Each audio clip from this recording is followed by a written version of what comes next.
mga karag-karag, welcome back to my vlog. Isang magandang umaga sa inyong lahat mula dito sa Lasak City. Wala ako kahapon mga karag-karag kasi walang kuryente. Walay signal, wala tanan. So dead ball si Kuragang kahapon sa mga chismisan sa mundo ng beauty pageant.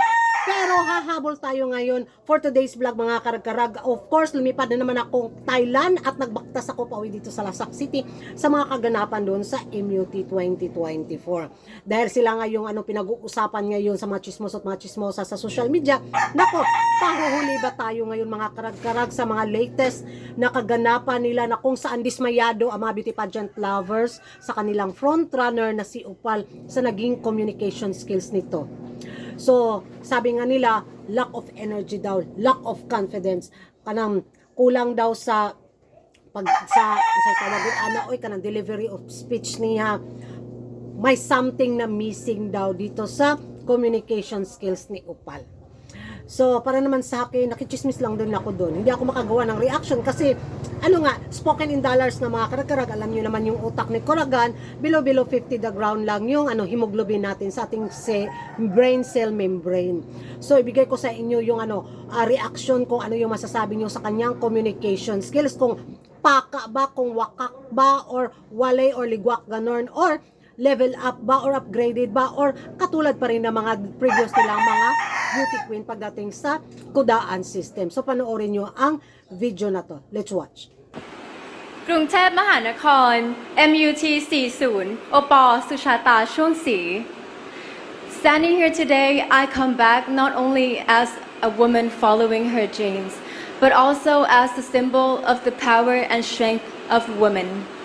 Breast cancer awareness is my cause, and I want to empower and encourage all the women to take charge of their health, because that way together we can create a world where nothing is beyond what a woman can achieve. ขอบคุณค่ะ Keyword มาค่ะ หยุดค่ะ การยกย่องเชิดชูค่ะ ถ้าพร้อมแล้วเริ่มค่ะ To have a reverence on something, it must be from the goodness or the potential you see in something or someone. Sometimes reverence can come from the blind appearance or the blind things you see in them. Therefore, when we look at someone or something, we should not look at them by the cover of the book. We should really see the true value and the true potential and the true goodness in them, and then we can have the reverence on them. ขอบคุณค่ะ คำถามค่ะ Yes. We often address people that are older than Yes. ourselves.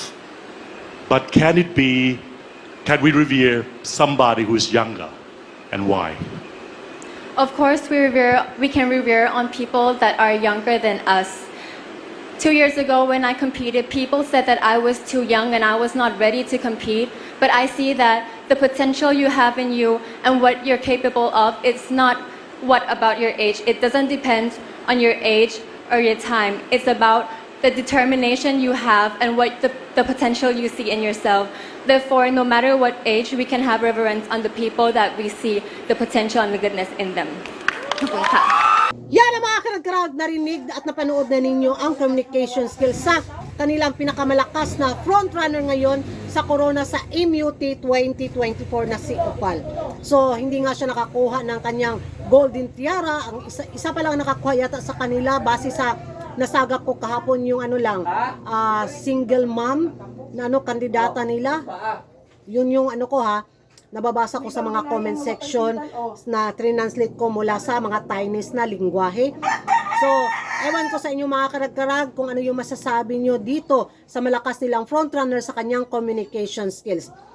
Pasok ba sa banga or ligwak ganon? Magingay tayo sa comment section at kung hindi ka pa nakapag-subscribe sa YouTube channel ko, don't forget to like and subscribe. Kuragan Karag, ang babae lagi nagkarag-karag, and see you in my next vlog. Bye-bye!